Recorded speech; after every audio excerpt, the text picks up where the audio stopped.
মাছের ডিম তো অনেক রকম রান্না করে খেয়েছি, কিন্তু ভাবলাম একটু স্পেশাল করে খাওয়া যায় কিনা। আর সেই দায়িত্ব গেল বউয়ের হাতে। এখন দেখি উনি কি ম্যাজিক দেখান। প্রথমেই নিল 250 গ্রাম টাটকা মাছের ডিম, তার মধ্যে দিল 1 চামচ হলুদের গুঁড়া, 1 চামচ মরিচের গুঁড়া, আধা চামচ আদা বাটা, আধা চামচ রসুন বাটা আর 1 চামচ লবণ, সঙ্গে একটা মুরগির ডিমও ভেঙে দিল। সবকিছু ভালো করে মেখে নিল। মাখানোর সময় মাছের ডিমের ফ্যাটগুলো চাপ দিয়ে বের করে দিল, তাতেই নাকি স্বাদ জমে যায়।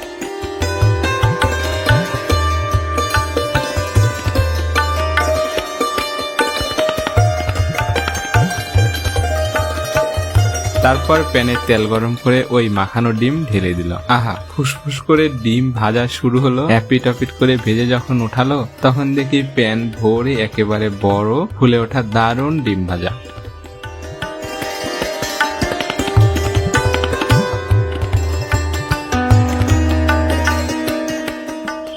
পরে চাকু দিয়ে ছোট ছোট টুকরা করে রেখে দিল।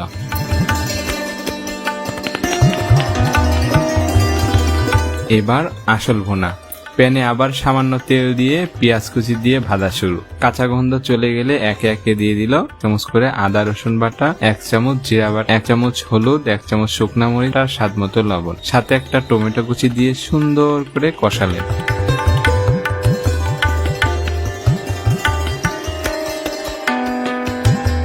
অল্প পানি দিয়ে মশলাটা একেবারে জমিয়ে ভাজা হলো।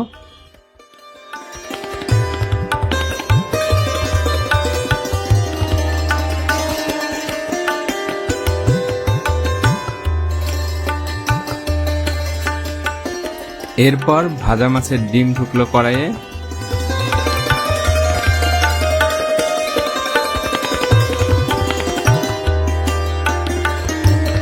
আরো একবার কষিয়ে গরম পানি দিয়ে ঢাকনা চাপা দিল 20 মিনিটের জন্য।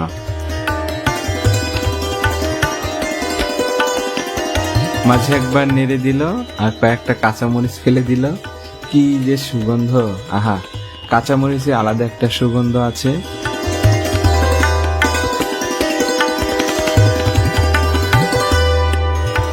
বিশ মিনিট পর ঢাকনা খুলে দেখি একেবারে লোভনীয় মাছের ডিম ভুনা রেডি।